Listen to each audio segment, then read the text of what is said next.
एक खूबसूरत और हरा भरा जंगल था। जंगल के किनारे एक खूबसूरत दरिया बहता था। एक गर्म धूप वाले दिन एक चूंटी दरिया के किनारे खुराक की तलाश में घूम रही थी। ये एक पुरसुकून दिन था और दरिया सूरज की रोशनी में चमक रहा था। चूंटी को शदीद प्यास लगी। वो पानी पीने के लिए दरिया के किनारे पड़े बड़े पत्थर पर आई। जैसे ही चूंटी पानी पीने के लिए झुकी, वो फिसल कर बहते पानी में जा गिरी। अचानक पानी की एक बड़ी लहर आई और चूंटी को बहाकर ले गई। दरिया का पानी बहुत गहरा था। चूंटी ने घबराकर जोर जोर से कहा, मदद करो, कोई मेरी मदद करो। दरिया का पानी तेजी से उसे बहाकर ले जा रहा था। दरिया के किनारे एक बहुत बड़ा दरख्त था। दरख्त की शाख पर एक फाख्ता बैठी थी। फाख्ता ने आवाज सुनकर नीचे झांका। फाख्ता ने देखा कि एक चूंटी पानी में डूब रही है। उसके दिल में हमदर्दी आई। फाख्ता ने जल्दी से करीबी शाख से एक बड़ा पत्ता तोड़ा और उसे लेकर उड़ गई।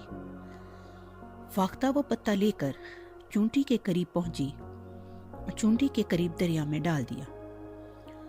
फिर फाख्ता ने चूंटी से कहा, इस पर सवार हो जाओ। चूंटी उस पर चढ़ गई।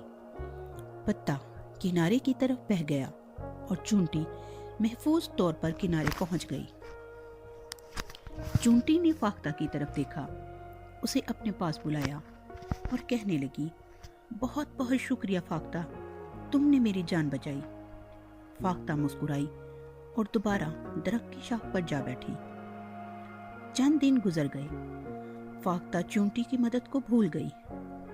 एक सुबह जब फाख्ता जंगल के करीब दाना चुगने में मसरूफ थी, एक शिकारी उस तरफ आ निकला है। जैसे ही शिकारी ने फाख्ता को देखा तो फौरन तीर कमान निकाला और फाख्ता का निशाना लेने लगा। चूंटी जो दूर से ये सब देख रही थी, फौरन शिकारी की तरफ बढ़ी। जैसे ही शिकारी फाख्ता की तरफ निशाना बांध रहा था, चूंटी शिकारी के पांव की तरफ से ऊपर आई और हाथ के करीब पहुंचकर जोर से काटा। शिकारी दर्द से चीख उठा। शिकारी का तीर कमान जमीन पर गिर गया।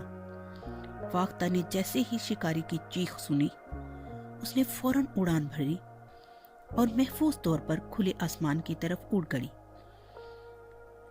शिकारी जमीन पर बैठ गया और इंतहाई अफसोस से फाख्ता को उड़ते हुए देखने लगा। फाख्ता ने उड़ते हुए नीचे देखा तो चूंटी जमीन पर खड़ी हाथ हिला रही थी।